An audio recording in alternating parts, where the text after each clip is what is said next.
Oh, well, everybody's heard about the bird. Bird, bird, bird. The bird's a winner. Well, a bird, bird, bird. Bird is a winner. Well, a bird. Hey people, what's going on? Welcome to part 2 of my in-depth tutorial run-through, as I promised yesterday, with studio run-through for today. So let's just jump right into it. Number 1 in my signal chain is, of course, the brain. Now, I've already touched on that in part 1. So please click this general area right here to go back to part 1 if you haven't watched that yet. So let's move right ahead to number 2 in the signal chain. Bam, my small collection of guitars. Over here you see my very first electric guitar that I had. It's Johnson.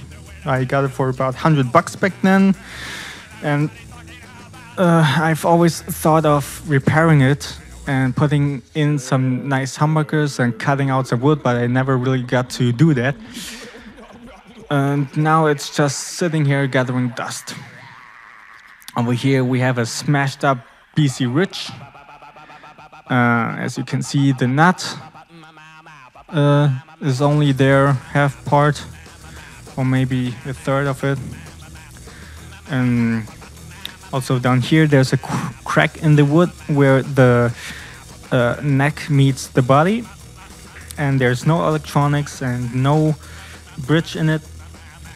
And I just saw this one in the garage of a friend of mine, and I thought this would actually look cool if I just hang it up onto some wall in my room, but somehow I also never got to do that, so it's also just catching dust. No, over here we have my main axe, the Schecter C7 Blackjack ATX. So you can see 7-string, it has some very nice Grover locking tuners, so those assure some fast string switching and also tuning. You see here a piece of foam to cancel out some ringing noises that's coming from those parts of the strings. Has a 26.5-inch scale. And what's spiking me a little bit about this guitar is some cosmetic niches, because I'm not sure if you can see this right there. I think you can see this small white spot on the neck that's just beneath the string. That's a scratch in the neck. I have no idea how it got there. It must have been production based, but for the price you get this guitar for, this scratch shouldn't be there. Also, the outline of the painting around the binding is not precisely so, but those are just some minor cosmetic niches. But other than that, it plays and sounds aggressive and wonderful. Down here we have the Seymour Duncan Blackout pickups, which are active, so they have a very high output. Those are stock in the Blackjack ATX. One of the main reasons I got me this guitar. And also down here, Tone Pros bridge with a string through construction, also some foam beneath there. Over here the tone knobs, I have all the volume and tone knobs. So the two upper ones are the volume knobs for the two pickups, and the bottom one is the tone knob. I keep all of these all the way high. I don't play around with those in my songs.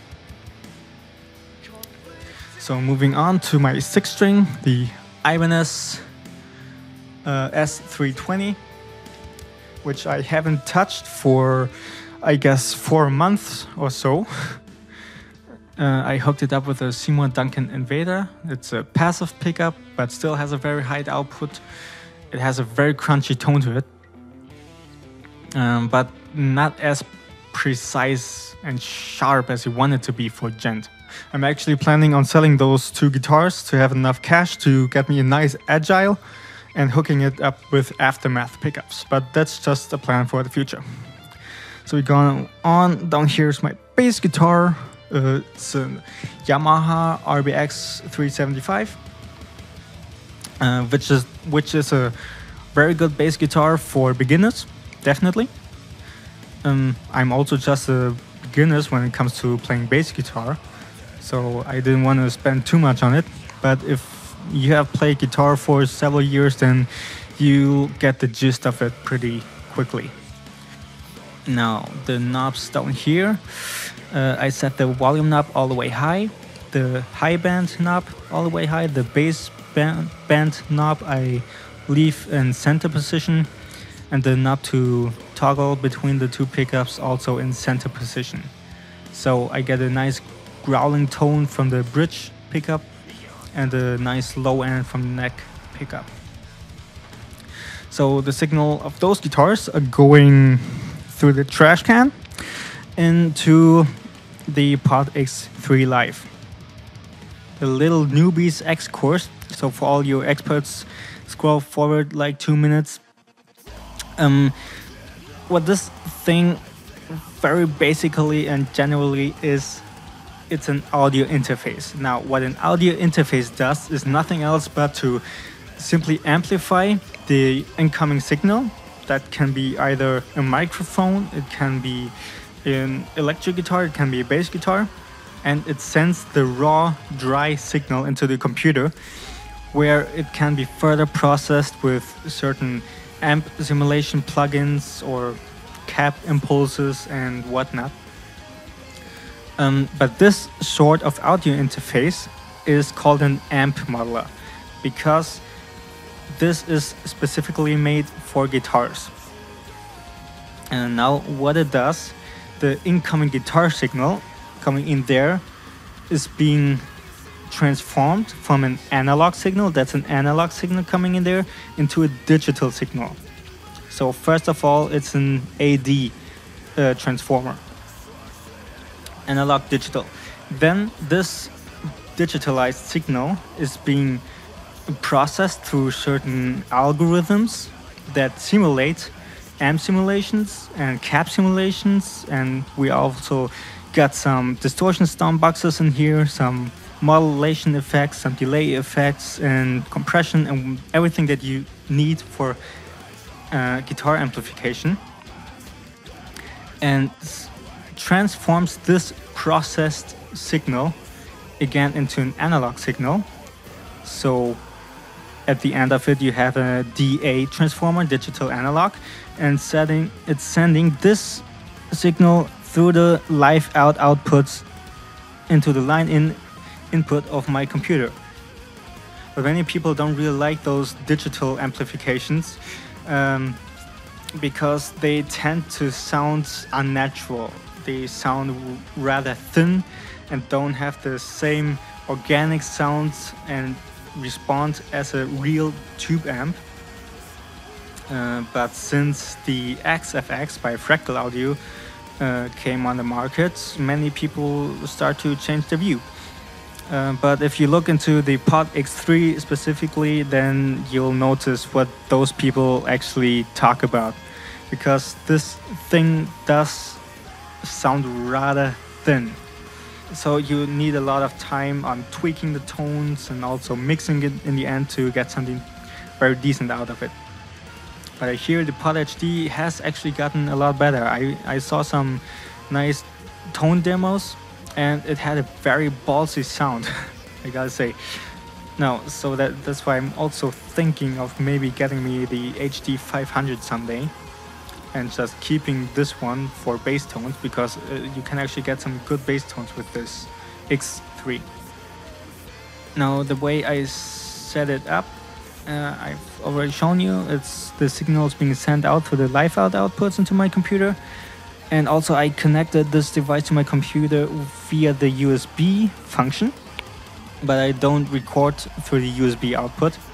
I only use this function to use Gearbox. Now, a little newbie X course, Gearbox does not process the sound. I've seen many people who thought so. Gearbox only lets you control the X3 through your computer, so you don't have to bend down all the time to tweak your tones. If you need plugins to process your sound with amp simulations and cap simulations and whatnot, then you might want to look into either Pod Farm or Amplitude or Revelva or some free amp simulations by Poland. Any of those will do. Well, depending on what your style is. I forgot guitar rig. It's also not too shabby. There's also the microphone going in there. The good thing about the Pod X3, it also has a lot of bass amp simulations and also mic preamp simulations. So you can do a lot with this stuff. Now, the way I set up those knobs is kind of weird, but I feel like I need to explain this as well. Now, this knob right here, I don't think you can actually read this. It's on the left position, and the left position says amp. What this knob basically does is set the general output level of the Pod X3.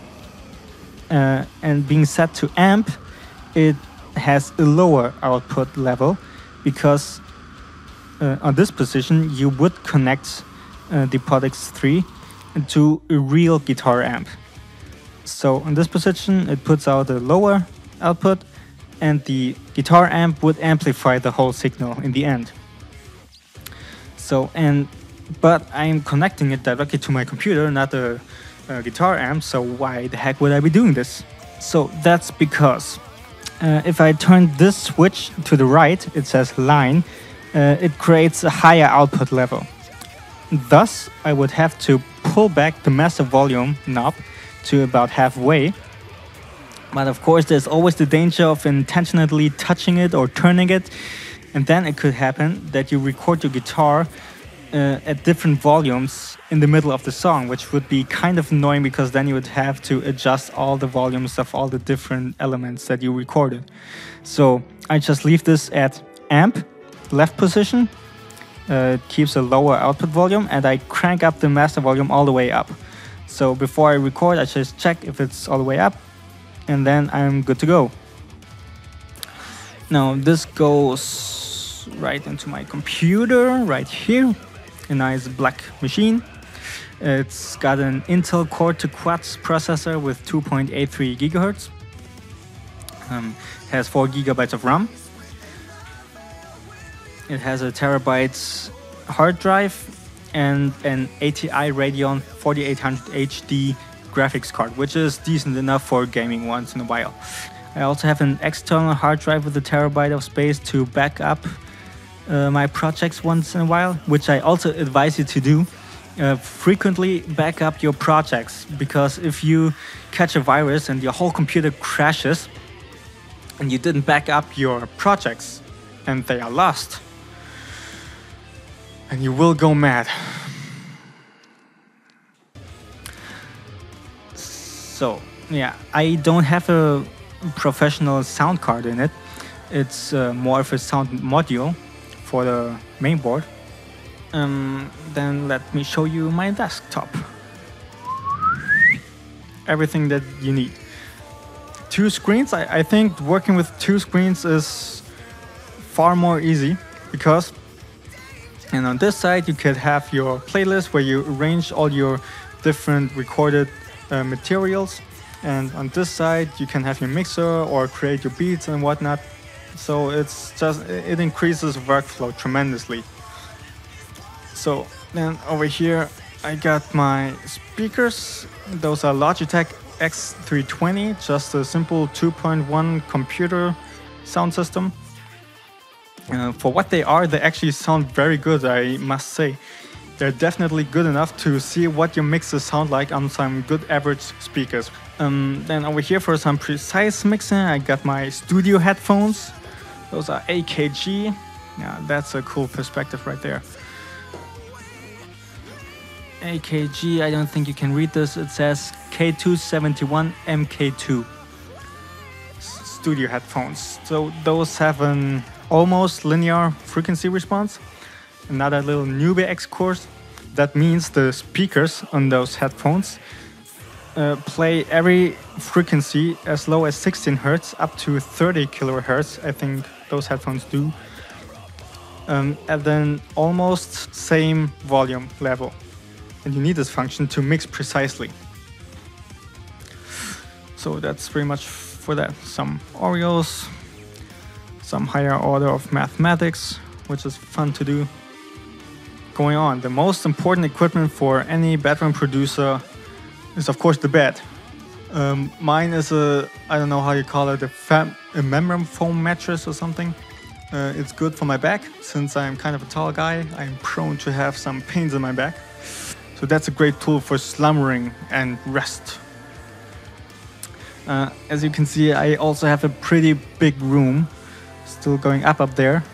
So you have a lot of room reverb, which is pretty counterproductive, because when you're producing music, you don't want to have too much room reverb, because they add some higher frequencies or some lower frequencies depending on the architecture of your room, which can pretty much affect the whole sound that's coming into your ear in the end. So you might hear some frequencies at some different levels than they actually are. So that's why I'm also planning on getting me some of those reverb cancelling foam mats someday, but that's also just a future plan. So far for my studio run through. Now stay with me for part 3, in which I will explain how to set up finally for recording with your audio interface, and how to record with impulse responses, and also how you can get the sound back in real time with impulse responses. So